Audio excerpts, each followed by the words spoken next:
We listen, we don't judge. We listen with no judgment. Indaba ka-Anonymous osibhalele namhlanje ifundeka kanje. Umyeni wami uthwele ngethuna lomuntu owayeyisoka. Ngiyabingelela kuwe dadewethu nakumphakathi wala ekhaya.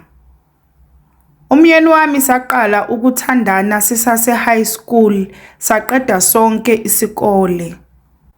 Emva kokuthi siqede isikole, saqala safuna amatoho.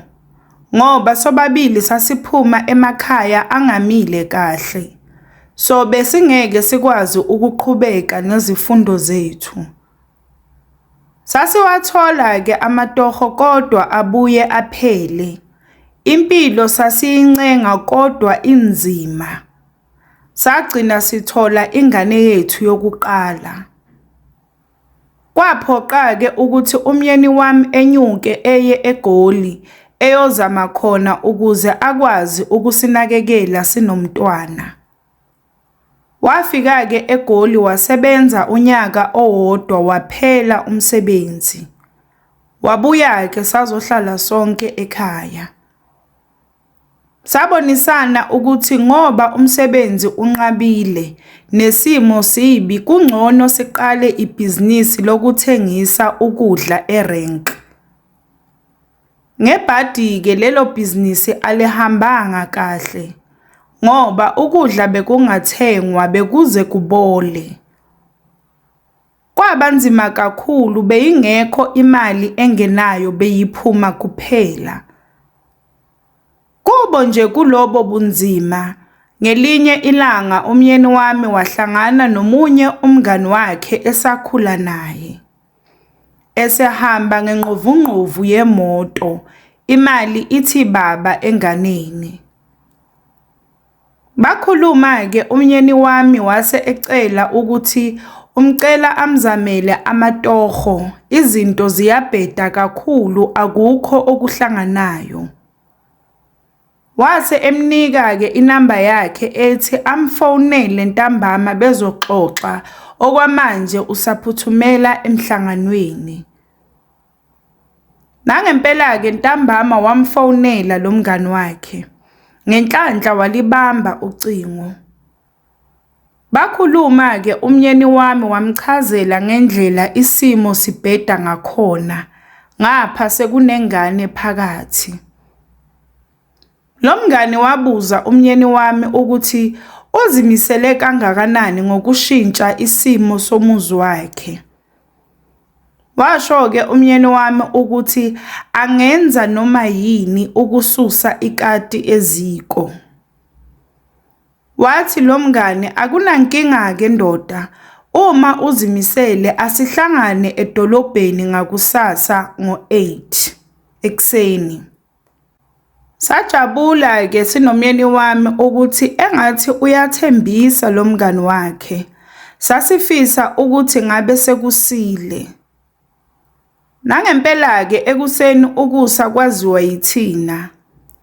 Wageza ke umyeni wami waqoka kona lokhu okukhona, waphuma ngabo 7, phela wayezohamba ngezinyawo, imali yokugibela yayingekho. Wafike wamthola sekamlindile lo mngani.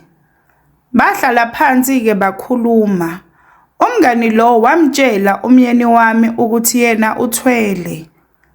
Zonke izinto anazo empilweni yakhe kungenxa yesithwalo. Futhi isithwalo asithatha asinabungozi. Ushadelwe futhi unezingane.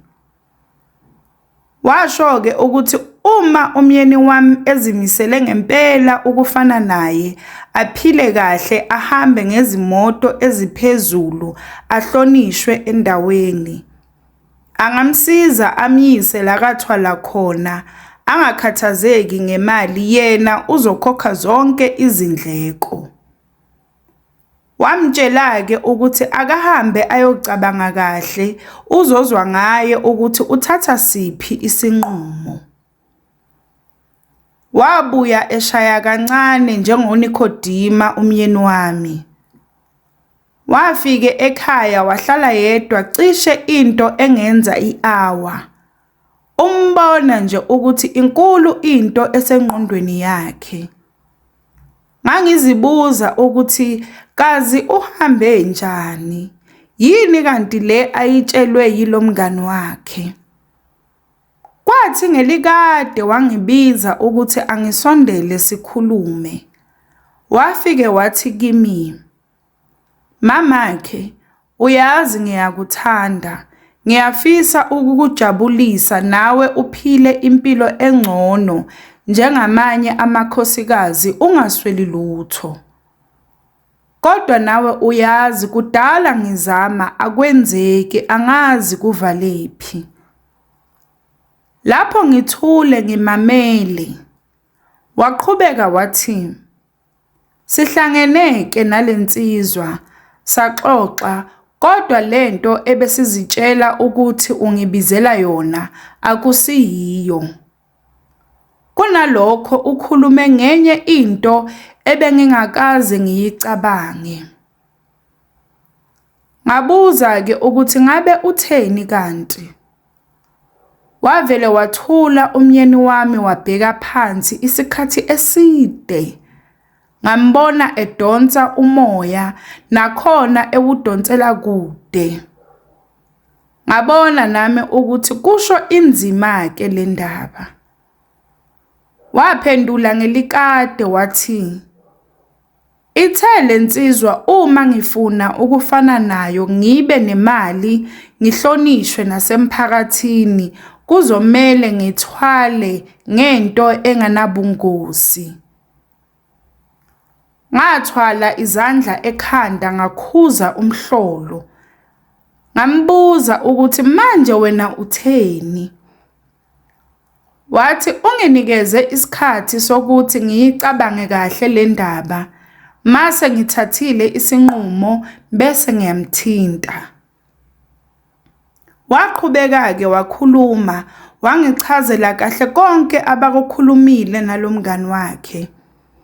Vele ezama ngayo yonke indlela ukungibonisa ukuthi lento ayinabungozi. Esho kona ukuthi sesihlupheke isikhathi eside, nami futhi ngibonile ukuthi akukho angakuzamanga. Yena vele ucabanga ukuyithatha lento. Ngazama-ke nami ukumbonisa ukuthi ayilungile le ndlela acabanga ukuyithatha. Uzothini makafika lapha kuthiwe akanikele ngami noma ngengane yethu? Wathembisa ukuthi angeke akwenze lokho, ngamane ahlale nokuhlupheka kwakhe. Ngamtshela-ke ukuthi akenze akubonayo.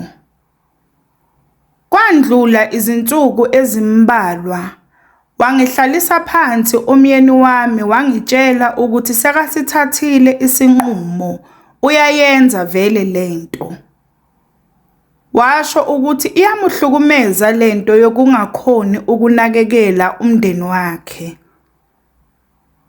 Nangempela-ke wathatha ucingo wathinta lo mngani wakhe. Bahlela-ke ilanga abazohamba ngalo. Lwafika usuku vele salungisa wahamba umyeni wami. Kwaphela usuku lonke engangifoneli, into engangiyithukile. Phela ngangingazi nokuthi bayephi. Waze wangifonela ngakusasa ebusuku, washo ukuthi sebafikile kodwa abakaqali lutho. Washo-ke ukuthi indawo abakuyo isemakhaya, inetwork iyahlupha. Kodwa uzolokhu ezama ukungithinta, futhi ngathi bazothatha izinsuku eziyi-3. Zahamba-ke izinsuku wabuya umyeni wami. Ngajabula nje ukumbona engena ngomnyango. Wabuya ephethe isikhwama esisha esinemithi phakathi. Wathi ucela ngimuphe nje amaviki amabili abe busy nalezinto ngingamphazamisi. Ngangaba nankinga-ke nami. Ngosuku lokuqala wahamba waya ethuneni owayelayelwe lona lapha. Le thuna bekungelobhudi nje owayeyisoka endaweni. Wafika-ke wenza ngendlela ayalelwe ngayo, wabuya. Waqhubeka-ke wenza izinto ekuthiwe azenze, kwaze kwaphela lamaviki amabili. Emva kwalapho, umyeni wami waqala waba nendlu ekungena yena yedwa kuyo, ngoba ethi kuhlala izinto zakhe ezingadingi umuntu wesifazane. Ngangingabi nankinga-ke ngoba ubengitshela yonke into ayenzayo. Zaqala-ke izinto zavuleka, umyeni wami wathola umsebenzi. Sathi sisabheke lokho ngakhulelwa. Zahamba izinyanga kwashaya isikhathi sokuthi ngiyoteta. Ngathola ingane yomfana kodwa ekhubazekile. Sangabi nayo futhi inkinga, sayithanda nje ingane yethu. Emva kokuthi ngithole ingane, umyeni wami wakhushulelwa isikhundla emsebenzini. Zavuleka nje izinto, impilo yasivuma. Kuthe ingane seyino-3 years, ngakhulelwa futhi, ngaphinda ngathola ingane ekhubazekile futhi. Saphinde sangakunaka lokho, sazithanda nje izingane zethu. Yasivuma kakhulu-ke impilo, savula amabhizinisi. Wangilobola umyeni wami, senza indumezulu yomshado. Kuthe kusuka lapho, kwakhulelwa umakoti wakamakhelwane. Naye wabeletha ingane ekhubazekile njengalezami. Sangayinaki nje futhi leyo, yaqhubeka impilo.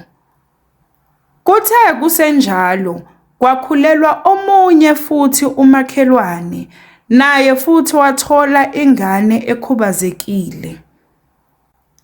Ngaqala manje ngaba nokusola ukuthi ngabe umyeni wami ulala nabomakhelwane yini, kodwa ngangambuza yena.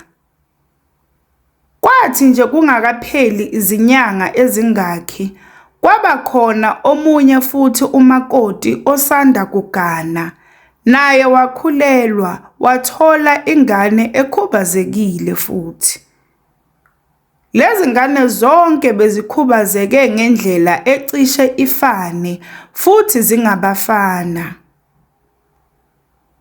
Kulokhu kugcina-ke ngambuza umyeni wami ukuthi ulala nabafazi babantu yini. Waphika walala ngesisu. Wathi nje angeke ayenze leyo nto kimi, sisuka kude kanjena nempilo.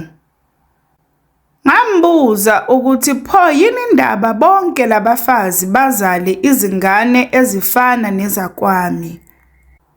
Waphika-ke ngamyeka, yaqhubeka impilo. Kwaphinda futhi lokho, wakhulelwa omunye. Lapho-ke ngazitshela nje ukuthi lo angeke ngize ngimhlekele, uzongitshela lonke iqiniso. Ngamlinda wabuya emsebenzini. Ngalolo suku wayengithengele izimbali zihlotshiswe ngemali. Wathi enginika lezi mbali ngazithatha ngazilahlela le, ngathi kuye uyabona namhlanje uzolikhuluma lonke iqiniso. Ngase ngiyambuza-ke ukuthi kahle kahle uzimisele ngokukhulelisa bonke abantu besifazane balandaweni. Ngase ngiyambalela bonke one by one. Kwayinkathi ebona ukuthi yazi lento engiyishoyo iyamfanela vele. Washo ukuthi yena ubengayinakile lento. Sonke-ke siyazi ukuthi vele amadoda awanaki. Wathatha ifoni yakhe wafonela lenyanga yakhe, wayichazela ngalenkinga. Yasho-ke leya nyanga yathi, "Uyakhumbula angithi ukuthi ithuna esasebenza ngalo elomuntu owayeyisoka lendawo. Lowo muntu-ke ngoba samvusa ukuthi akusebenzele, nguye-ke ohambe elala nalabantu besifazane. Izingane zonke lezi ezakhe akusizo zakho. Ngisho lezi ezomkakho akusizo ezakho ezale ndoda esayivusa. Ngoba nje zikhubazekile zonke, vele akusibo abantu yizilwanyane." Yazi umyeni wami walivala ucingo sengibila. Into engayikhala ngicabanga ukuthi nginezingane nesipoki. Kanti ngilwa lempi nje emzini wami, vele namadoda endawo sewayasola ukuthi umyeni wami ulala nabafazi babo. Ngakusasa savuswa iphoyisa lenduna lizosilethela incwadi eshoyo ukuthi umyeni wami uyadingeka emhlanganweni. Nangempela-ke salungisa sashona khona. Sathola abantu bagcwele indlu.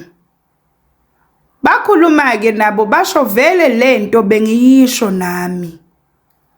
Waphika wamangalilodwa umyeni wami. Lapho nami sengithule ngathi angikho, angithi sengiyalazi iqiniso.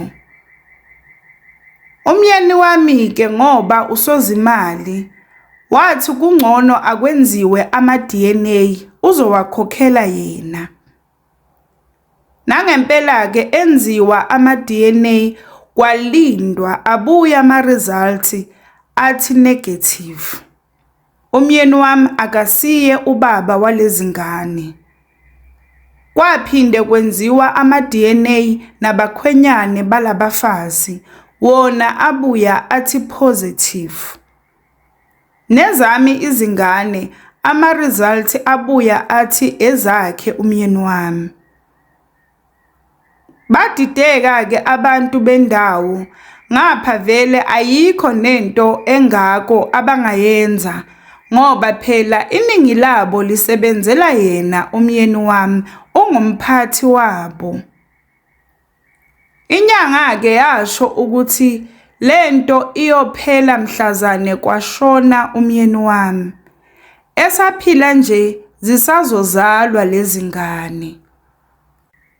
Umyeni wami-ke kulonyaka usezinhlelweni zokwakha isikole sezingane ezikhubazekile.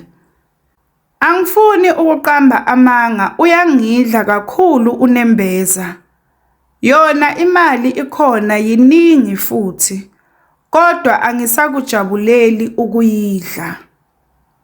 Baqinisile mabethi asikho isithwalo esingenabungozi.